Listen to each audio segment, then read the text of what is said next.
과연 타투를 독학으로 시작해도 되는가? 저 같은 경우는 독학으로 시작해도 되긴 된다고는 하지만은 보편적으로는 안 하시는 게 제일 좋다고 생각이 많이 들어요. 독학을 하시는 분들은 우선은 많은 사람들과 교류를 할 수 없다는 점, 궁금한 게 생겼을 때 그걸 해소할 수 있는 사람들과 주위에 피드백이거나 또는 조언을 들을 사람이 없다라는 거. 제 생각에는 이게 뭔가 이거를 내가 뭔가 하나하나 깨우쳐 가는데 이게 계속 경험만으로 올라갈 수 없는 부분들이 있어요. 왜냐하면 이거는 인격체에다가 작업을 하는 거니까 선배들의 피드백이나 이런 조언을 인해서 어떤 나의 실수를 계속 줄여나가는 과정이 필요하기 때문에 그거를 내가 모든 걸 다 경험으로 올라간다고 하면 중간에 실수하거나 또 안 좋은 일을 겪을 수도 있는 부분들도 있기 때문에 조금 더 신중하게 작업하는 게 더 중요할 것 같아요.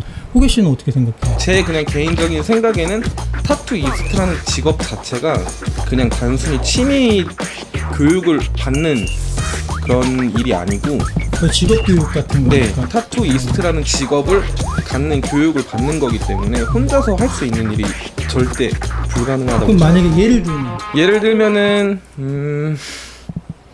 내가 프로축구 선수가 될 수 있나요? 근데 그거를 독학으로 할 수 있을까요를 물어보는 거랑 똑같다고. 그렇죠. 내가 독학으로 열심히 해서 어느 정도 단계까지 올라가서 주변 사람들한테 인정받을 수는 있지만 이쪽 세계를 먼저 경험하신 분들에게 내가 피드백을 받음으로 해서 내가 그 기간을 또 많이 줄여줄 수 있는 부분들도 있는 거니까 좋은 교육기관을 찾아서 선택해서 가서 교육을 받는 것도 되게 중요한 부분인 것 같아요. 대부분이 근데 혼자 시작하시는 분들 보면 되게 금전적인 여유 때문에 어렵게 혼자 시작하시는 분들이 많은 것 같은데 그래도 독학은 조금 위험하다 이렇게 말씀해 주시는 거죠. 그쵸. 아무래도 타투라는 이 기술 자체가 사람한테 함으로써 변칙적인 게 엄청나게 많은 변수들이 있기 때문에 함부로 하면 안 되고, 사람을 그러니까 사람한테 사람 몸에 연습을 하면서 한다는 것 자체가 맞아, 말이 맞아. 안 된다고 생각해요. 위험한 거라기보다는 어떻게 보면 무모한 거라고도 볼 수 있고, 그쵸. 그리고 어느 순간 독학으로 자기가 갈 수 있는 만큼 간다고 해도 100% 한계의 벽에 부딪혀서 다시 그 상태에서 정체돼 있는 그 상태가 꼭 올 거기 때문에. 이게 근데 또 이게 있잖아. 타투가 의뢰가 들어왔는데 괜히 막 안 해본 건데 해보고 싶었던 거고 이번 기회에 내가 뭔가 빡 보여줘야겠다. 그리고 이제 준비를 하지만 그런 모험심 이런 게 가끔 더 오히려 그런 의욕들이 더 그림을 더 망칠 때도 있잖아요. 의욕, 욕심이라고 하기도 하는데 욕심은 있어야 된다고 생각해요. 기본적으로. 네. 아주 조금은. 모험이나 도전이 없다고 하면은 무슨 일이든 할 수 없다고 생각해요. 일단은 독학으로 한다는 것 자체가 자신을 볼 수 있는 눈이 없다고 생각해요. 이제 냉정하게 볼 수 없는 사람이라고 생각하기 때문에 독학은 좀 안 될 것 같습니다. 그림적인 부분은 어느 정도 이렇게 선이 존재한다고 생각해요. 저는 개인적으로 그림을 잘 그리는데 재능 또는 센스 그런 게 굉장히 많이 있다고들 막 하시는 분들도 사실은 있어요. 근데 재능과 센스 있을 수 있습니다. 근데 그게 모든 사람들이 처음에 태어날 때부터 다 가지고 있는 거라고 생각이 들지 않아요. 다 똑같이 그림을 그렸을 거고 다 비슷한 그림을 그렸을 건데 이게 살아온 과정이 다르다고 생각하는 거죠. 근데 이제 와서 관심이 생긴 건데 당연히 타투를 하고 싶으니까 그쵸. 관심이 생겼는데 이제 와서 이제 타투하고 싶어서 관심이 생긴 거기 때문에 지금부터 관심을 많이 가지시고 타투를 배우시면서 그림을 충분히 접하셔도 저는 가능할 거라고 생각을. 그분은 그 그림을 본인이 못 그리는 게 아니라 어쩌면 아직 본인의 재능을 발견하지 못했을 수도 있는 거예요. 왜냐면 그림을 시작하지 않았기 때문에. 딱 그냥 냉정하게 얘기하면은 그분의 지금 그 질문해 주신 그분의 상태는 유치원생의 마음이다라고 생각하시면 좀 비슷할 것 같아요. 내가 그림을 그리고 싶은데 마음대로 움직이지 않는 그쵸. 그런 상태라고 생각하시면 될 것 같아요. 너무 걱정하지 마시고 그냥 용기 있게 시작하시면 될 것 같아요. 근데 일단은 이 부분에 대해서 저희 중에서 제일 많이 노력해서 여기까지 올라오신 분인데 호계 씨 같은 경우는 초창기 때 그럼 어떻게? 일단은 그림에 대한 걱정보다 타투를 하고 했었기 때문에 타투이스트를 생활을 시작한 거고, 타투이스트 생활을 하면서 더 꿈을 이루기 위해서 그림을 연습을 많이 했었던 것 같아요. 처음에 이제 타투를 배웠을 때 미대 출신이 아니고 그냥 일반 학생이었는데 타투이스트를 병행하면서 그림 연습을 많이 했기 때문에 이만큼 왔다고 생각하고, 처음에는 졸라맨 정도의 그림 실력밖에 없었는데 뭐 그거는 충분히 노력한다면은 극복할 수 있는 부분이라고 생각해요. 그 요새는 근데 또 너무 타투 트렌드가 좀 많이 변해서 그림을 또 못 그린다고 그래서 또 너무 낙심하지 않아도 되는 부분도 있는 것 같아요. 또 그런 참신한 그림을 또 원하는 사람들도 있으니까. 유행적인 거로 조금 생각해도 될 것 같아요. 지금에 맞는 2018년도에 맞는 또 트렌드가 있을 거고, 그 트렌드에 맞춰서 디자인을 해나가는 게 있는데, 요즘에는 그런 조금 추상적이고 굉장히 뭔가 이게 정답 같지 않는 그런 그 디자인들을 되게 사람들이 많이 추구하다 보니까 좀 쉽게 얘기하면, 진짜로 냉정하게 얘기하면은 타투 테크닉적인 거를 빨리 습득하셔서 그거를 개인의 것으로 만들기가 좀 더 쉬워졌다고 보시면 되는 거죠. 당연히 타투이스트는 머신을 놓는 순간까지 그림을 그려야 되는 직업이지만, 그런 요즘 좀 약간 정석을 벗어난 그림들도 많이 통용되는 시대에 우리가 살고 있다, 뭐 이렇게 정의해도 괜찮은 거예요. 그렇죠. 타투는 사실 아티스트라고 하면은 한 번쯤 해봐야 되는 거라고도 생각이 들어요. 저는 개인적으로 일단 셀프 타투 같은 경우는 기본적으로 딱 한 번 정도만 저는 개인적으로 권고를 드리고 싶고, 도움은 되지만은 타인의 몸이 아니라 자기의 몸이기 때문에 여러 가지 자세라든지 포지션이라든지 잘 안 되는 게 사실이긴 해요. 그래서 적정 부위 딱 한 군데. 근데 사실 본인은 많이 했잖아요, 자기 몸에다가. 데이터적인 거를 얻기보다는 그냥 제가 하고 싶어서. 그리고 호계 씨 같은 경우도 옛날에 셀프 타투를 상당히 많이 했는데, 셀프 타투를 하면서 본인이 만약에 얻은 게 있다면? 일단은 뭔가 상대방을 타투를 해준다고 생각하면은 준비할 수 있는 시간도 짧고 그런 긴장을 많이 하기 때문에 처음에 시작할 때는 저는 셀프 타투를 더 오히려 추천하는 편인 것 같아요. 본인 몸에도 본인이 찔러보지도 않고 본인 몸에 먼저 그거를 고통을 느껴보고 나서 해야 이제 된다고 생각하고, 이게 셀프 타투에 대해서 발색이나 이런 과정들이나 뭐 바늘이 어느 정도 내가 넣었을 때 어느 정도 깊이 들어왔을 때 내가 그걸 느끼고 이거를 확인해보고 싶은 마음도 있었던 거잖아요. 데이터 같아요, 데이터.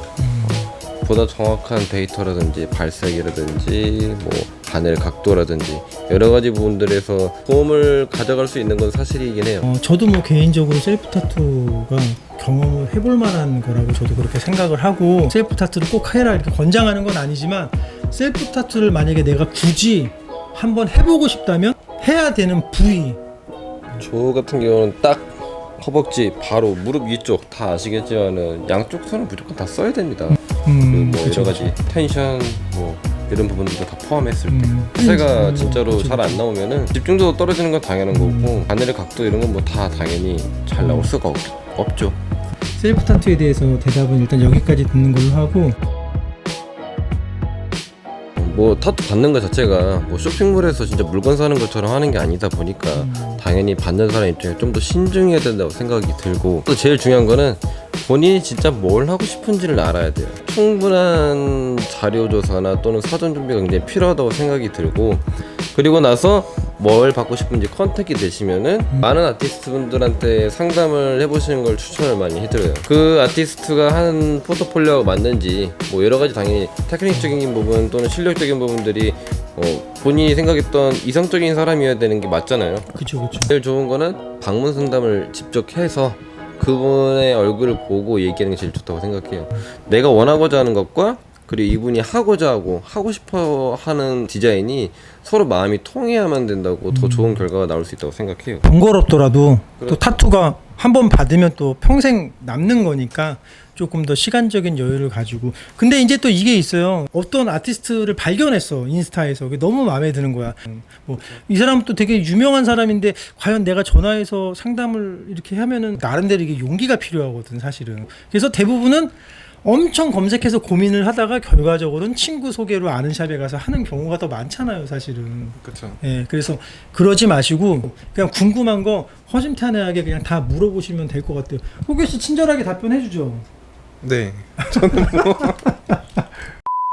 어떤 손님은 또 이렇게 얘기하는 경우도 많아요. 자기가 지금 예산이 200만 원이 있는데 200만 원으로 블랙앤그레이를 할 수 있나요? 또 이렇게 물어보시는 분이 오히려 어쩔 때는 또 속편할 때도 있잖아요, 우리가. 금전적인 부분은 노코멘트 하겠습니다. 타투를 잘 받고 싶으면은 일단은 금전적인 부분에 대해서는 많이 생각하셔야 되는 게 맞는 게 일단 싸고 잘하는 데는 없어요. 손님들이 긴팔 얼마예요? 올드스쿨 긴팔 얼마예요? 이건 당연하다고 생각하는 부분도 있다고 생각해요. 이제 어떤 타투이스트들은 이제 그거를 왜 이렇게 얘기를 하냐 막 그렇게 얘기하는 경우가 있는데 타투이스트 분들이 얘기를 해주면은 손님도 알아듣는 분들은 그렇게 할 것이고 네, 왜냐하면 몰라서 몰라서 하는 물어보는 분들도 경우가 더 아마 많으니까. 많으실 것 같아요, 제 생각에. 맞습니다. 네. 그러면은 이번 질문도 요 정도로 마무리 짓는 걸로 하고. 이건 노코멘트 하고 싶은데.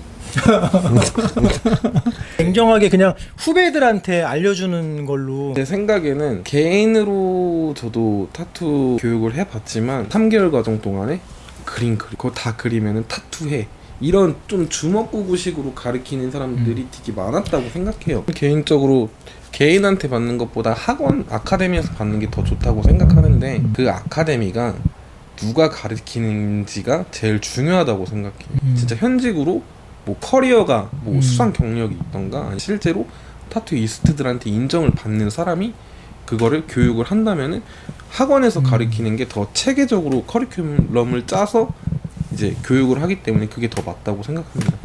개인한테 배우면은 뭔가 체계적으로 커리큘럼을 짜서 하는 게 아니기 때문에 아마 그런 부분에 있어서는 이제 조금 마이너스라고 생각하는 부분이 있고 이제 학원은 그런 거를 체계적으로 다 잡고 가기 때문에 뭐 사실 또 이 부분에 대해서는 또 여러 가지 의견이 사실 있을 수는 있어요. 근데 이제 뭐는 저희가 하는 얘기가 맞다는 게 아니라 이제 우리 개인의 생각을 얘기를 하는 거니까 사람이라는 게 서로 어떤 경쟁 구도에서 발전하는 부분들도 있잖아요. 기본적으로 뭐 엄청나게 많은 인원은 아니더라도 어느 정도의 자기랑 같은 처지에서 같이 시작하는 동기들이랑 같이 비교해 가면서 고민도 들으면서 이 친구는 똑같이 배웠는데 나보다 라인을 좀 더 잘 긋네 그런 것도 내가 판단해 가면서 노력하는 게 좀 더 좋을 것 같아요. JRC 같은 경우는 또 뭐 지금 이렇게 개인 아는 타투샵에 가서 배울까 아니면은 뭐 이렇게 아카데미에 가서 배울까 이렇게 고민하시는 분들에게 만약에 조언해 줄 수 있는 얘기가 있을까요? 타투를 할 줄 알고 잘하시는 분들도 굉장히 많은 건 사실이에요. 근데 그분들 같은 경우는 자신의 경험이나 그런 여러 가지를 토대로 교육을 하게 되겠죠. 물론 저도 마찬가지였지만 그래서 제가 처음에 어려웠던 것들이 있었던 것도 있어요. 근데 그게 왜 어렵냐? 배워서 안 것도 있을 거고 몸으로 부딪혀서 아는 것도 있을 거란 말이에요. 근데 몸으로 부딪혀서 안 거 같은 경우는 굉장히 시간과 노력이 굉장히 많이 걸렸을 거란 얘기예요. 근데 그 오랜 시간 동안 걸렸던 그 과정을 누군가한테 똑같이 그거를 가르쳐주기 위해서는 나랑 다른 경험을 했던 거를 가르쳐줘야만 이 친구가 갈 수 있다고 생각하는 거예요. 체계적인 커리큘럼이 있는 아카데미 같은 경우는 시간과 기간이 굉장히 짧을 수 있지만은 정확한 모범 정답까지는 아니어도 굉장히 타이트하고 정확한 지식을 가지고 빠른 시간 안에 단기간에 정확하게 짧게 강력하게 표현해줘서 교육을 해주기 때문에 당연히 아카데미가 더 좋다고 개인적으로 많이 생각을 하는 거죠. 뭐 그렇지만 사실 이 또한 개인의 선택인 거고. 그렇죠. 왜 개인의 선택이에요. 문신을 잘하는 사람한테 내가 배운다고 그래서 또 내가 문신을 또 잘하는 것도 아니고 물론 그분한테 내가 얻을 수 있는 거는 많이 있겠지만 또 자기 각자 처해진 상황이나 이런 것들이 있기 때문에 타투를 그냥 아예 기초도 없는 사람이 뭐 이렇게 높은 클래스에 있는 뭐 그 사람한테 간다 해서 타투를 잘할 수 있는 건 아니고 말씀하신 대로 어느 정도의 중급 이상의 클래스가 됐었을 때는 그때 가서는 조언을 얻거나 아니면은 밑에서 같이 있으면서 생활하는 게 더 맞다고는 생각은 해요. 또 어차피 또 자기가 또 자기 노력으로 아무리 설명을 많이 듣고 많이 조언을 들어도 순수하게 본인 개인 노력으로 또 올라가야 되는 부분도 많은 직업이니까 노력을 게을리하면 안 될 것 같아요. 제 개인적인 생각에는 교육을 하고 있는 입장에서 이렇게 배출이 된 친구들도 충분히 저희가 피드백을 할 수 있게끔 그런 시스템을 구축하고 있기 때문에 이제 그런 것도 해줄 수 있는 사람이냐 해줄 수 있는 학원이냐를 그것도 많이 생각해 보시는 것도 나쁘지 않다고 생각해요. 아 그럼 선택하는 그 또 기준이 될 수도 있겠네요. 그 내가 아카데미 수료 후에도 케어를 받을 수 있는지도 한번 조금 더 한 번 더 생각해보고 그거에 대해서 알아봐야 되는 부분인 것 같기도 해요. 수강은 인생에서 기회가 여러 번 있는 게 아니잖아요. 그렇죠. 뭐 내가 여기서 수강하다 안 되니까 아예 딴 데 가 또 돈 내고 수강하고 이렇게 할 수가 없어요. 그래서 신중하게 해야 되기 때문에 아까 조 선생님이 말씀하신 것처럼 당연히 발품도 팔아야 되고 직접 찾아가서 과연 여기가 나랑 맞는지 상담을 해주신 대로 내가 여기서 잘 케어받을 수 있는지 본인이 판단하셔야 되는 그렇죠. 알겠습니다. 오늘 사실 이거 늦은 시간에 뭐 준비도 없이 갑자기 그냥 아까 막 일하시다가 그냥 찍자 해가지고 지금 막 노가다 하다가 그냥 막 지금 찍는 건데 어떻게 보면 피곤하신데 뭐 질문은 괜찮았어요? 네, 저는 뭐 어떻게 보면은 듣는 질문이기도 하지만 한 번 더 그런 거에 대해서 생각을 하게 되는 시간이었던 것 같아요. 그럼 우리 마지막으로 단순하게 그냥 뭐 물어보시면 제가 그 중에서 5가지를 매주 뽑아서 오늘처럼 이렇게 시원하게 저희 개인적인 입장에서 답변을 드리도록 하겠습니다. 그 다음 주에 또 보다 조금 더 재미난 질문을 가지고 제가 다시 돌아오겠습니다. 그러면은 마지막으로 인사할게요. 피디님 어디 보고 어느 카메라 보고 그러면은 자 그럼 타짜학교 우리 유튜브 구독자 여러분 다음 주에 만나요. 네. 안녕. 좋아요 꼭 눌러주세요.